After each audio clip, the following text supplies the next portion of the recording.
Welcome back to middle education. ली student, अब आपके सामने कक्षा 9वीं अर्धवार्षिक परीक्षा वर्ष 2024-25 विज्ञान विषय का मॉडल अभ्यास प्रश्न पत्र लेकर के आ चुका हूं।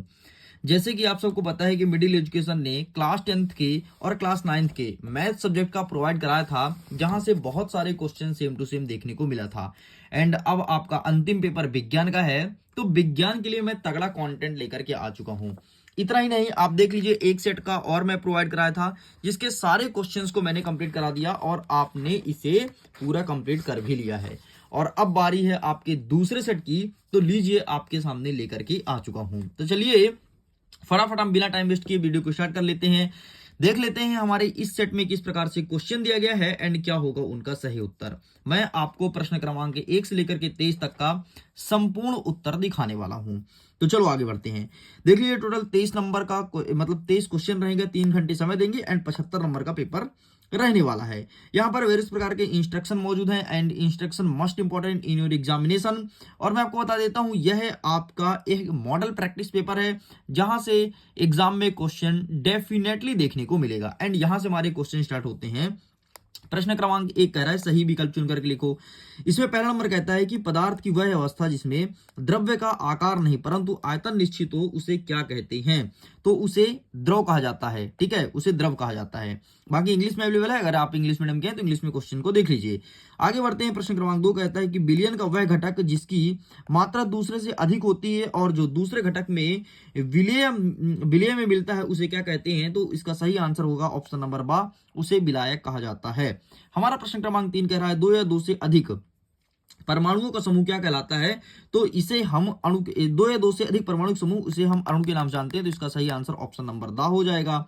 आगे देखते हैं। प्रश्न क्रमांक 4 कह रहा है कि कैनॉल रे की खोज किसने की है? तो यहां पर इसका सही उत्तर हो जाएगा ई गोल्डस्टीन, इन्होंने कैनॉल रे की खोज की है। आगे देखते हैं। 5वां नंबर कहता है कि एक कोशिकीय जीव का उदाहरण क्या है? तो यहां पर इसका सही उत्तर अमीबा हो जाएगा। अमीबा जो है वो एक कोशिकीय जीव है। आगे बढ़ते हैं। प्रश्न क्रमांक 6 कह रहा है कि तेज हवा में चलने से पेड़ के फल या पत्तियां टूट करके गिर जाते हैं, ऐसा क्यों होता है? तो इसका सही आंसर होगा गतिज जड़त्व के कारण। मतलब पहले वो पेड़ जो है स्थिर अवस्था में रहता है और अचानक गति अवस्था में होता है, इसलिए ऐसा फेस करना पड़ता है। आगे देखते हैं। प्रश्न क्रमांक 2 कह रहा है कि रिक्त स्थान की पूर्ति करो। पहला नंबर कह रहा है कि क्रिया एवं प्रतिक्रिया बल डैश डैश दिशा में कार्य करते हैं, तो हमेशा विपरीत दिशा में कार्य करते हैं, तो यहाँ पर विपरीत लिख देना। नेक्स्ट कह रहा है कि किसी वस्तु का डैश डैश द्रव्यमान तथा गुरुत्वीय त्वरण के गुणनफल के बराबर होता है, तो यहाँ पर आपको वजन लिखना है। नेक्स्ट कह रहा है कि किसी वस्तु से उसकी गति के कारण निहित ऊर्जा क्या कहते हैं? तो उसे गतिज ऊर्जा कहा जाता है। नेक्स्ट कहता है ध्वनि तरंगे डैश डैश तरंगे हैं, तो ध्वनि तरंगे यांत्रिकी तरंगे हैं। एंड 5वां नंबर कहता है खरपतवार का उदाहरण है, तो आपको यहाँ पर घास लिख देना है। 6वां नंबर कहता है कि कोलाइड एक डैश डैश मिश्रण है, तो कोलाइडी एक विषवांगी मिश्रण है। आगे सेम इंग्लिश में अवेलेबल है, आप इसे देख सकते हैं। आगे बढ़ते हैं। प्रश्न क्रमांक 2 कह रहा है, ये सॉरी प्रश्न क्रमांक 3 कह रहा है कि सत्य सत्य बताओ। पहला नंबर कह रहा है कि मिश्रण में एक से अधिक पदार्थ निश्चित अनुपात में मिले होते हैं, तो बिल्कुल गलत है। नेक्स्ट कह रहा है कि आर्गन का इलेक्ट्रॉनिक विन्यास 288 होता है, तो बिल्कुल सही है। नेक्स्ट कहता है कोशिका जीवन की संरचनात्मक एवं कार्यात्मक इकाई नहीं है, तो ये भी आपका गलत हो जाएगा। नेक्स्ट कहता है गति का प्रथम नियम बल की परिभाषा को व्यक्त करता है, तो बिल्कुल सही है। नेक्स्ट कहता है दाब एक अदिश राशि है, तो बिल्कुल सही है। नेक्स्ट कहता है 6वां नंबर कि ऊर्जा को ना तो नष्ट कर सकता ना तो उत्पन्न कर सकते, बल्कि एक रूप से दूसरे में परिवर्तित कर सकते हैं। क्या यह द्रव्यमान संरक्षण का नियम है? तो ये भी आपका सही है। इस प्रकार से पहला और तीसरा गलत है, बाकी सारे सही हैं। चलिए आगे इंग्लिश में अवेलेबल है, आप देख लीजिए। नेक्स्ट कह रहा है सही जोड़ी मिलाइए। आइए फटाफट देखते हैं। पहला नंबर कहता है कि नील हरित शैवाल, तो इसका आपका क्या हो जाएगा? जैविक उर्वरक। बर्फ का गलनांक तो हो जाएगा आपका, ये यहां पर लिखा है 273 केल्विन। ठीक है। नेक्स्ट कह रहा है कि संदेशों का संवहन, तो तंत्रिका ऊतक। गति का द्वितीय नियम, तो क्रिया बराबर विपरीत प्रतिक्रिया होता है। एंड कोलाइडी, तो कोलाइड की एग्जांपल दूध है। एंड गति का तृतीय नियम आपका क्या हो जाएगा? एक सेकंड, गति का द्वितीय नियम है F बराबर m, और गति का तृतीय नियम होगा क्रिया बराबर प्रतिक्रिया। लो, ये भी कंप्लीट होता है। इंग्लिश में अवेलेबल है सेम टू सेम। आगे बढ़ते हैं। प्रश्न क्रमांक 5 कह रहा है कि बुझा हुआ चूना में उपस्थित तत्वों का नाम बताओ। तो कैल्शियम होता है, हाइड्रोजन होता है और ऑक्सीजन होता है। IUPAC का पूरा नाम क्या होगा? तो international union of pure and applied chemistry. Next कहता है कोशिका में पाए जाने वाले 2 अंग का नाम बताइए। तो कोशिका में माइटोकॉन्ड्रिया एंड गाल्जी का, ये 2 पाए जाते हैं। नेक्स्ट कह रहा है कि वसा संचित करने वाले ऊतक का नाम लिखो। तो यहाँ पर आपको एडिपिक लिखना है। नेक्स्ट कह रहा है कि एक वृत्ताकार मैदान के 2 चक्कर पूरा करने पर कल विस्थापन क्या होगा, तो हमेशा 0 होगा। नेक्स्ट कहता है कि घनत्व का सही मात्रक क्या है, तो किलोग्राम प्रति मीटर स्क्वायर, या मीटर क्यूब है, सॉरी स्क्वायर नहीं क्यूब है, ठीक है। इस प्रकार से ये भी कंप्लीट होता है। तो मैंने 5 मिनट के अंदर 1 से लेकर के 5 तक के सारे क्वेश्चन आंसर को कंप्लीट कर दिया। अब बताओ, चलो अब तैयार हो जाओ फटाफट 6 से लेकर के और आगे क्वेश्चन को देखने के लिए। हम सारे एक एक प्रश्न का उत्तर देंगे, टेंशन मत लो। बस तुम्हें क्या करना है, फटाफट स्क्रीनशॉट लेना है। उसके पहले एक मैं बिग अनाउंसमेंट करने वाला हूं आपके लिए। देखो बेटा, अगर अभी तक आपने इसके पीडीएफ को डाउनलोड नहीं किया है तो मैं एक गोल्डन चांस देता हूं पहले 500 स्टूडेंट को। अगर पहले 500 स्टूडेंट लिंक को टच करते हैं तो उनका पीडीएफ डाउनलोड हो जाएगा। इसके बाद लिंक हो जाएगा एक्सपायर। तो अगर आप भी 500 बच्चे में से आना चाहते हैं तो पहले आओ पहले पाओ। जाओ, लिंक को टच करो, पीडीएफ को डाउनलोड करो। जैसे ही 500 बच्चों का लिमिट फुल होता है, समझो पीडीएफ डाउनलोड नहीं होगा, फिर आप क्या करोगे, फिर आप मुझे एक नंबर पर मैसेज करोगे। मेरा नंबर है 7470 705 703। इस नंबर पे मैसेज करके आप अपने पीडीएफ को हमसे प्राप्त कर पाएंगे, अन्यथा पीडीएफ डाउनलोड नहीं होगा, ठीक है। तो पीडीएफ को डाउनलोड कर लीजिए। आगे देखते हैं, 6वां नंबर कहता है कि एसीटोन पेट्रोल या इत्र डालने पर हमारी हथेली ठंडी क्यों हो जाती है। तो ये रहा इसका आंसर, ठीक। स्क्रीनशॉट ले लो जल्दी से। आगे बढ़ते हैं, इसी के अथवा कहता है कि क्रिस्टलीकरण विधि के 2 अनुप्रयोग बताइए। तो ये रहा इसका आंसर, इसका भी फोटो खींच लो। क्रिस्टलीकरण विधि के 2 अनुप्रयोग, ठीक है। चलो साइड करते हैं। नेक्स्ट कह रहा है प्रश्न क्रमांक 7, इंग्लिश में आप देखते रहना। 7वां नंबर कह रहा है कि समस्थानिक के 2 अनुप्रयोग लिखिए। ये प्रश्न पूछा गया है, तो मैं दिखा देता हूं समस्थानिक के 2 अनुप्रयोग। ये रहा। नेक्स्ट इसी के अथवा कहता है कि बोर के परमाणु मॉडल की व्याख्या कीजिए, ठीक है। तो बोर ने क्या दिया था, तो ये रहा, ठीक। ये इतना लिख के कंप्लीट करेंगे। आगे बढ़ते हैं। नेक्स्ट क्या कह रहा है प्रश्न क्रमांक 8। 8वां नंबर कह रहा है कि सरल उत्तक एवं जटिल उत्तक के मध्य अंतर, और अथवा कहता है कि अस्थि और उपस्थि में अंतर। तो मैं दिखा देता हूं सबसे पहले सरल उत्तक और जटिल उत्तक। तो ये रहा तुम्हारे सामने, ठीक है। अब क्या पूछा है, अस्थि और उपस्थि ना, तो ये भी दिखा देता हूं। तो ये रहा तुम्हारे सामने अस्थि और उपस्थि में अंतर। चलो आगे बढ़ते हैं। नेक्स्ट क्या कह रहा है 9वां नंबर कि एक वस्तु 16 मीटर की दूरी 4 सेकंड में तय करती है और पुनः 16 मीटर की दूरी 2 सेकंड में तय करती है। तो इसका औसत चाल क्या होगा, ठीक है। तो मैं फटाक से इसका आंसर दिखा देता हूं। ये रहा है आपके सामने इसका औसत चाल, ठीक। तो फोटो खींच लो, ये रहा एंड ये रहा। आगे बढ़ते हैं। इसके अथवा कहता है कि किस वस्तु में किसी वस्तु के औसत वेग और औसत परिणाम औसत चाल के बराबर है। ये प्रश्न पूछा गया है भाई, बहुत खतरनाक स्तर का प्रश्न है। तो ये रहा इसका आंसर, ठीक। बस इतना लिखेंगे। आगे बढ़ते हैं। नेक्स्ट कह रहा है कि 10वां नंबर असंतुलित बल किसे कहते हैं। तो ये रहा है आपके सामने असंतुलित बल, ठीक। फोटो खींच लो और नीचे संतुलित बल भी दिया है, ठीक है। दोनों पूछा ना, नहीं असंतुलित बल पूछा है।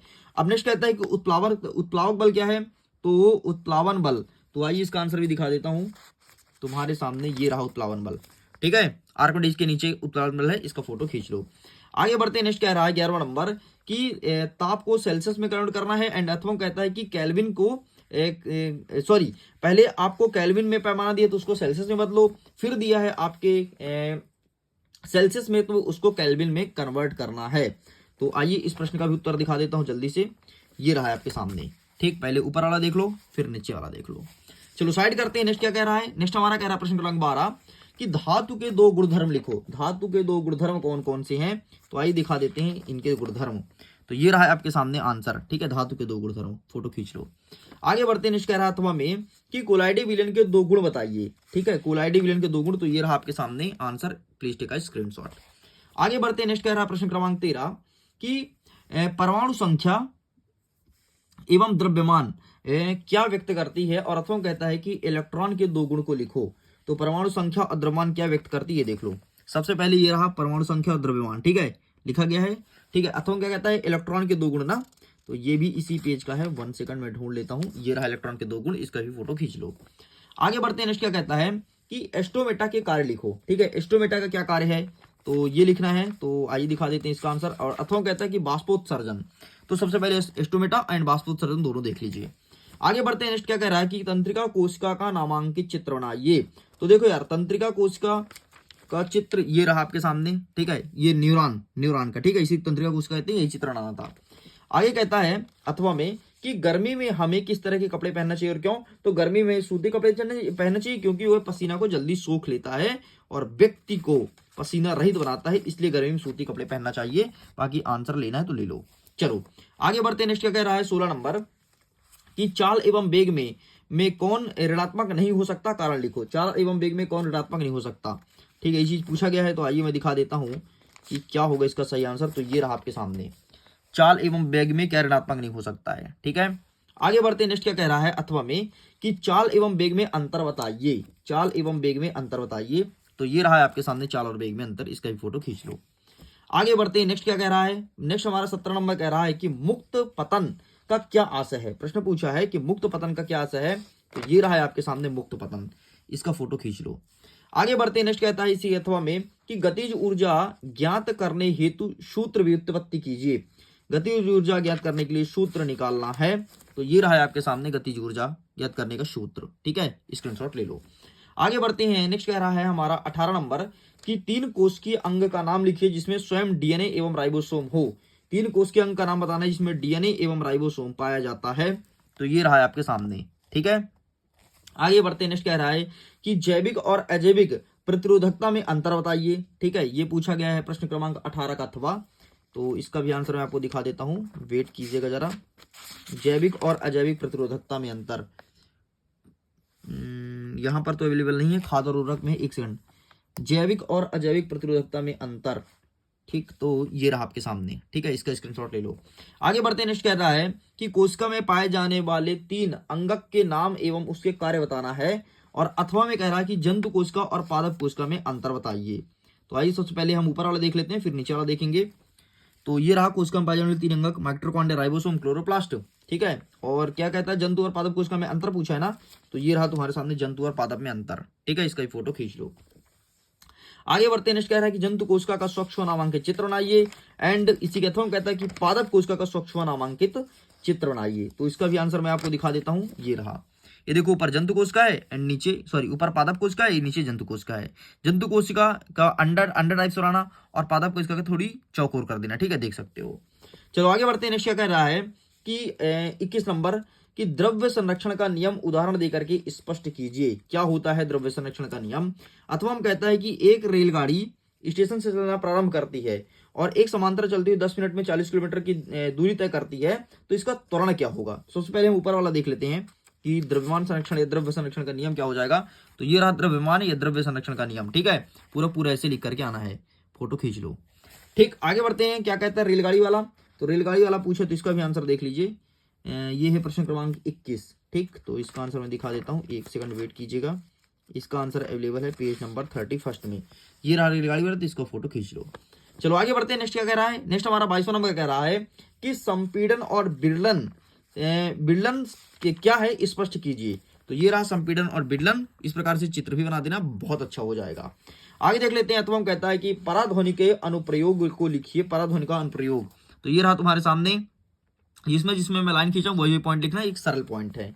आगे बढ़ते नेक्स्ट कह रहा है कि निम्नलिखित सूत्रों द्वारा प्रदर्शित यौगिक का नाम लिखो कि कौन कौन सा यौगिक है। तो देखो यार, सबसे पहले Al2 ASO4 है। तो आइए इनका नाम मैं क्रमशः अलग अलग दिखा देता हूँ। ये रहा तुम्हारे सामने, ठीक है। Al2SO4 को एल्यूमिनियम सल्फेट कहते हैं। और क्या पूछा है, CaCl2 को कैल्शियम क्लोराइड कहते हैं। और क्या पूछा है, K2SO4 को कहते हैं पोटेशियम सल्फेट एंड KNO3 को कहते हैं पोटेशियम नाइट्रेट, ठीक है, ये कंप्लीट होता है। अथवा क्या कहता है कि अब आपको रासायनिक स्ट्रक्चर दे देगा या फिर नाम दे देगा, उसका आपको देसी नाम बताना है। भाई ये पूछ लो, क्या पूछा है, मोलर द्रव्यमान ना। ये रहा तुम्हारे सामने आंसर। इस प्रकार से मैं कक्षा 9वीं के विज्ञान का सेकंड सेट भी पूरी तरह से कंप्लीट कर दिया हूं। लो भाई, 13 मिनट के वीडियो में सब कुछ कंप्लीट कर दिया गया है। वीडियो पसंद आए तो वीडियो को लाइक करिएगा, दोस्तों के साथ शेयर कीजिएगा, पहली बार चैनल को सब्सक्राइब जरूर कीजिएगा। आप सेट नंबर 1, 2 दोनों देखिएगा। अगर दोनों देख के जाते हैं तो डेफिनेटली गणित विषय की तरह आप विज्ञान में भी टॉप करेंगे। वीडियो को एंड करता हूं। एग्जाम के लिए all the best, bye bye.